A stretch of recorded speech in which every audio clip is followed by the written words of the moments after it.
அம்மா தாயே,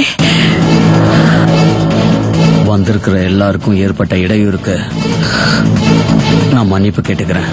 நான் என்ன சொல்ல வரேன்னா, இப்ப இங்க நடந்த பிரச்சனையால தொடர்ந்து ஃபங்க்ஷனை நடத்த முடியாத நிலை எங்களால புரிஞ்சுக்க முடியுது. இதையெல்லாம் நீங்க பெருசா எடுத்துக்க வேண்டாம். நன்றி. சரிம்மா, நாங்க வரோம். வாங்கம்மா. வாங்க.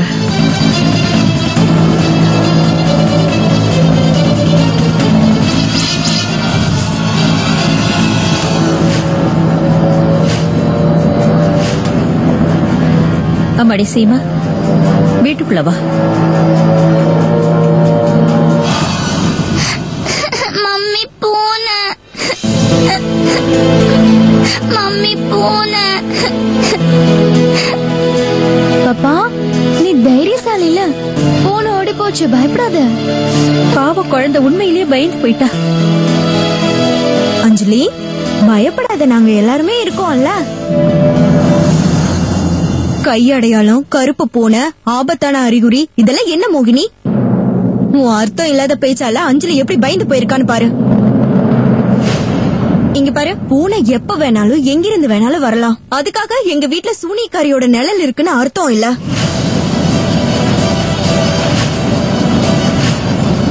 ஜானவி, அஞ்சலியை ரூமுக்கு கூட்டிட்டு போமா. சரிம்மா.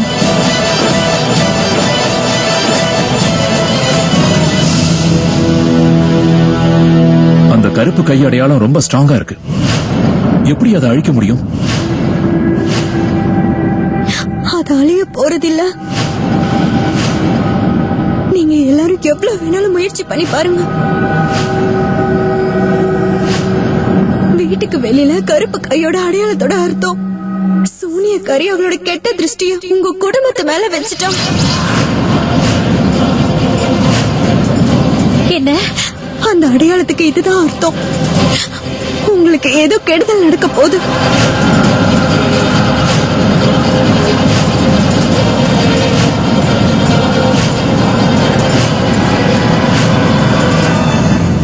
இதெல்லாம் உன்னால, அதுக்கப்புறம் உங்க அம்மாவால தான் நடந்தது.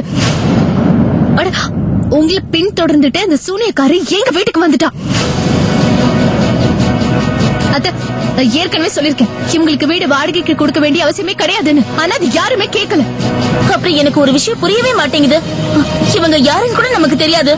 அப்புறம் அந்த சூனியக்காரி ஏன் எதுக்காக நம்மள பின்தொடரணும்? பவியும் சசியும் ரொம்ப சரியா சொன்னாங்க. உங்களை இவ்ளோ பெரிய பிரச்சனை துரத்திட்டு வருதுன்னு தெரிஞ்சதுக்கு அப்புறமும் நீங்க எதுக்காக தேவையில்லாம எங்க இடத்துல வந்து பிரச்சனை ஏற்படுத்திட்டு இருக்கீங்கன்னு எனக்கு இன்னும் புரியவே இல்ல. சொல்லு மோகினி, என்ன நடந்துச்சு? இவங்க எதுவுமே செய்யல.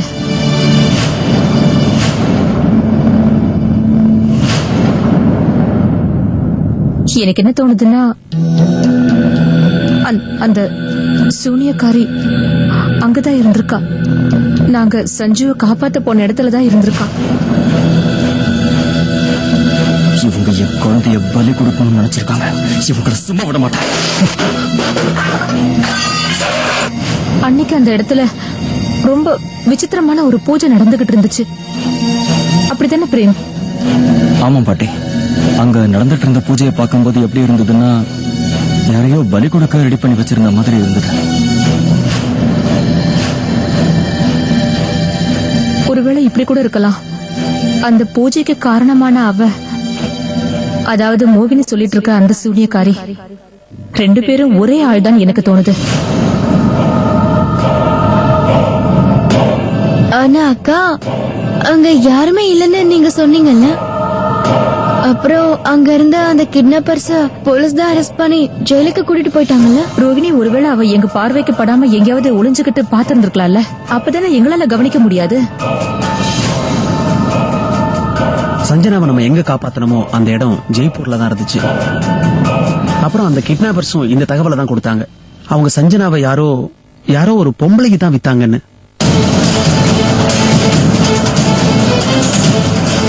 கடவுளே, நாங்க எங்களோட உயிரை காப்பாத்திக்கிறதுக்காக அந்த சூனியக்காரிக்கிட்ட இருந்து தப்பிச்சிட்டு இருக்கோம். ஆனா நீங்க எல்லாரும் இல்ல, நீங்க அவகிட்ட ரொம்ப ஜாக்கிரதையா இருக்கணும். உங்களுக்கு ஏதோ கெடுதல் நடக்க போகுது. அந்த பூனைங்க வந்ததுக்கான அறிகுறி இதுதான்.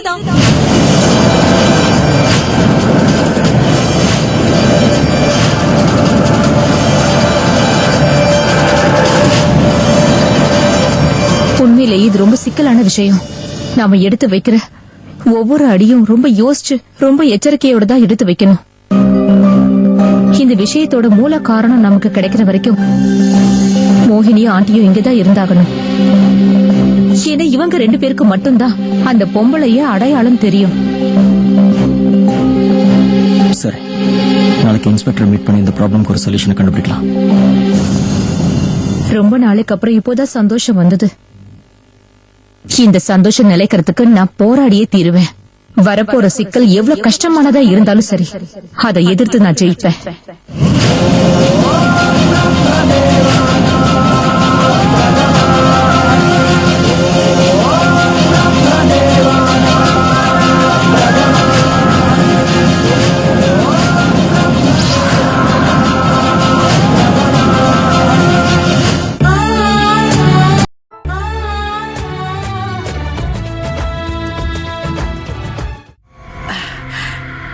வணக்கங்க, சொல்லுங்க.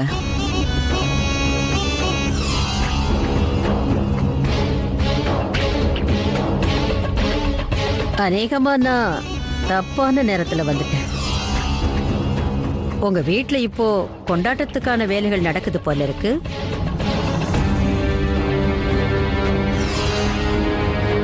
ஆமா, ஆனா 2 நிமிஷம் நீங்க எனக்காக ஒதுக்கணும். கண்டிப்பா சொல்லுங்க, நான் உங்களுக்கு என்ன உதவி செய்யணும்?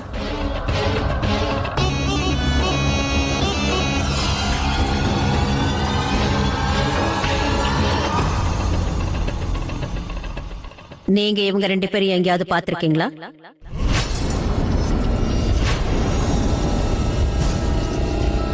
சொல்லுங்க, எங்கேயாவது பாத்திருக்கீங்களா? நான் ரொம்ப நாளா இவங்க 2 பேரையும் தேடிக்கிட்டு இருக்கேன். இவங்க கிடைக்க வேண்டியது எனக்கு ரொம்ப அவசியம். ஏன்னா வாழ்வுக்கும் சாவுக்கும் சமமானவங்க இவங்க.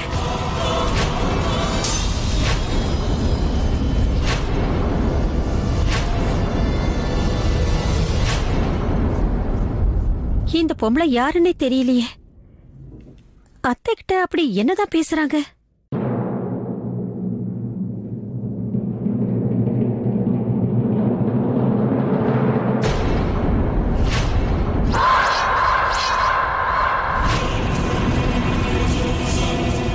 அவங்க பார்க்கதான் ரொம்ப நல்லவங்க மாதிரி இருப்பாங்க.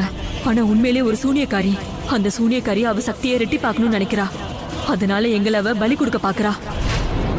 இதுக்கு அர்த்தம் இவதான் அந்த சூனியக்காரியா? அம்மா தாயே,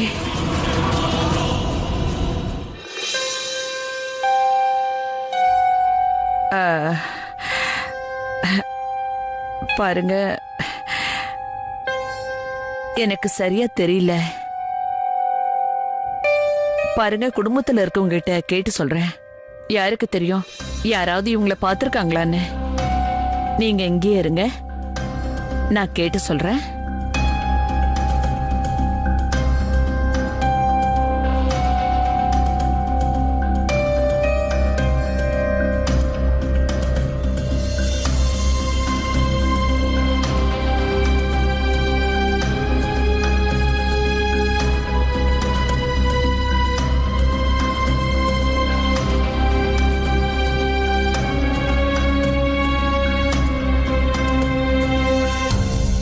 என்ன விஷயம் பெரியத்த?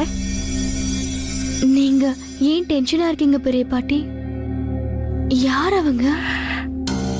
ஒரு நிமிஷம், எல்லாரும் இங்க வாங்க, அப்புறமா நான் சொல்றேன். பிரேம், சீமா, சித்தார்த், எல்லாரும் ஒன்னா சீக்கிரமா கீழே இறங்கி வாங்க. எல்லாரும் வாங்க.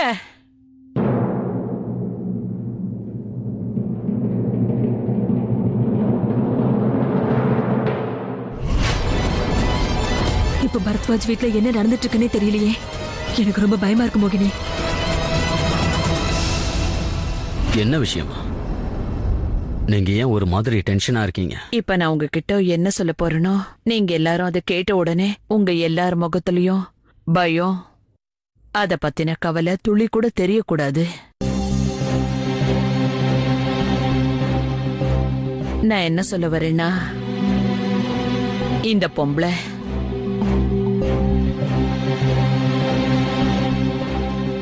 நம்ம வாசல் கிட்ட நின்னுட்டு இருக்காளே, இவ அதே சூனியக்காரிதான்.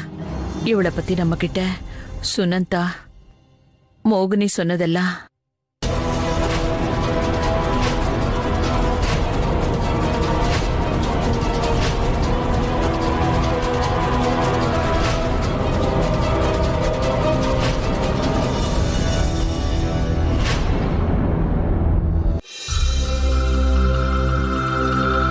இவ அந்த சூனியக்காரியா? இவ எங்க எதுக்கு வந்திருக்கா? சித்தார்த், இவ மோகினி சுனந்தாவை தேடிக்கிட்டு இங்க வந்திருக்கா.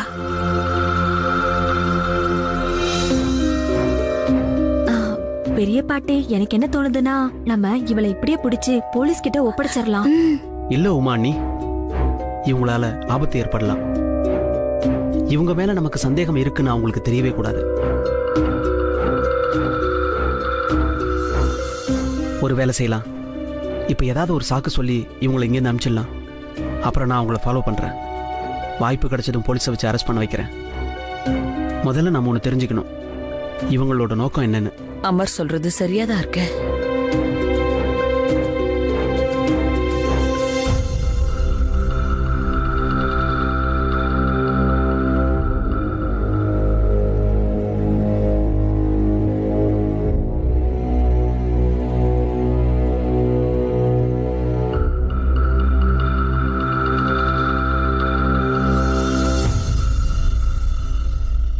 ஜெய் துர்கா தேவி.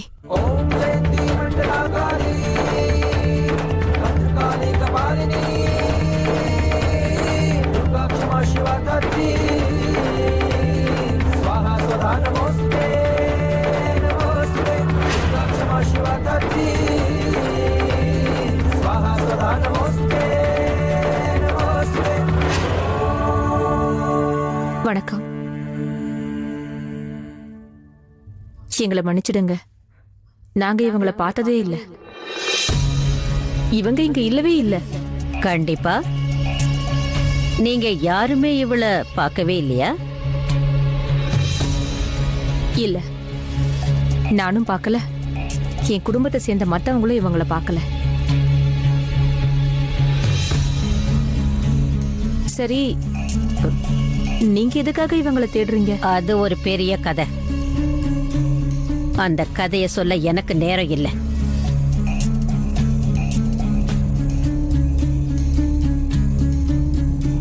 இப்ப நான் கிளம்புறேன்.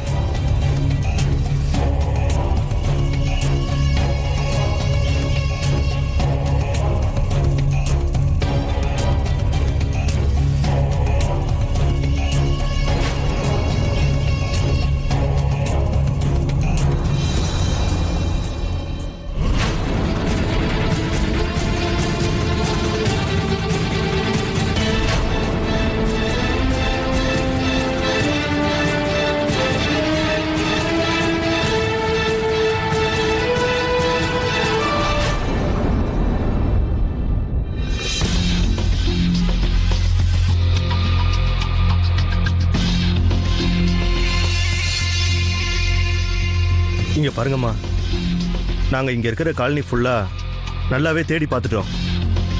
ஆனா அவ எங்க இருக்கானே தெரியல. அவ எங்க இருக்கான்னு எனக்கு தெரியும்.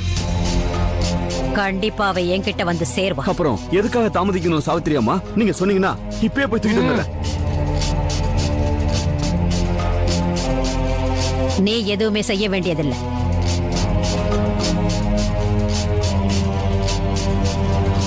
இந்த வீட்டுல இருக்கிறவங்களே அவளை என்கிட்ட ஒப்படைப்பாங்க. நீங்க 2 பேரும் பொறுமையா இருந்தா போதும்.